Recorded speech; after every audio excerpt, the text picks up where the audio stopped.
There's a smarter way to build today, a way that provides speed, beauty, durability, and economy. It's called tilt-up concrete construction, and it's an economical and efficient method to build a structure with all of the attributes owners, developers, architects, and engineers want in their building. In tilt-up construction, concrete wall sections are cast horizontally on site, then lifted vertically into position in the structure. Tilt-up construction has been around since the turn of the century, when Robert Aiken pioneered the use of the tilt table. But this construction technique became prominent after World War II with the advent of ready-mix concrete, the mobile crane, the concrete pump, improved lifting and bracing hardware, and new finishing techniques, all which have fueled the growth of the concept. Modern tilt-up construction techniques were perfected in California.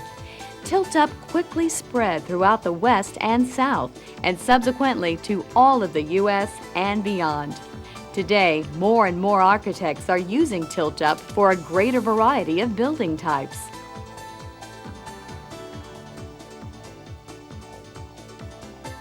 A successful tilt-up project begins long before the first panel is cast. Panel layout, staging and movement of materials, and the erection sequence are just a few of the many tasks that must be decided before construction begins.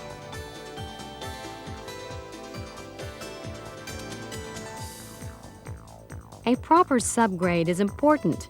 If the crane is to operate on the slab and subgrade must be designed and constructed to accommodate crane and outrigger loads.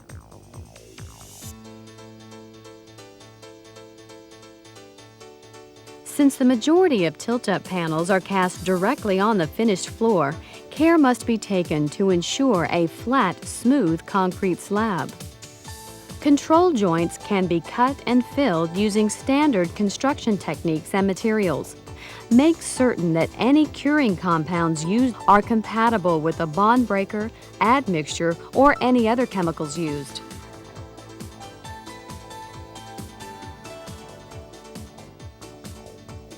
The type and size of footing used depends on the total load the footing must support and the soil conditions at the job site. Exact location and elevations of the panels on the footings are determined and marked prior to lifting. Offsets in the top of the footing or a placement rod may be cast into the footing to aid in the placement of the panel. Pad footings are occasionally used since the size and depth of the tilt-up panel can be used as a beam to span between pads.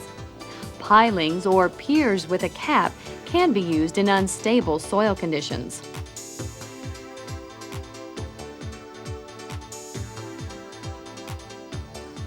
Panels may be formed using a variety of methods.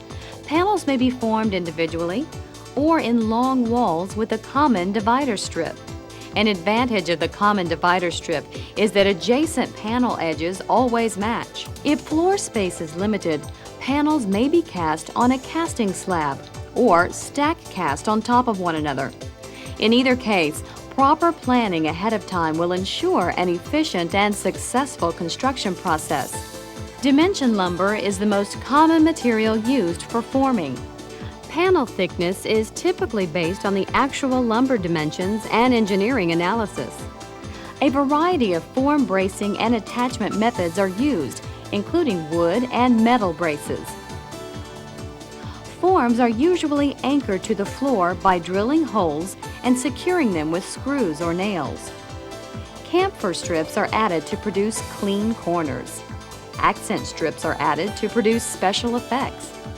Caulking the joint between the form and floor prevents paste from flowing through the joints. Blockouts for windows and doors typically use the same dimension lumber as the side forms. Doors and window frames can be cast directly into the panel. Special finishes such as form liners and thin bricks would be placed at this time. A bond breaker is applied to ensure easy release of the panel after casting. Make sure that manufacturer's recommendations are followed and compatibility with other chemicals such as curing compounds is checked before casting. Steel reinforcement for the panels is determined by the project engineer and is designed for in-place loading conditions.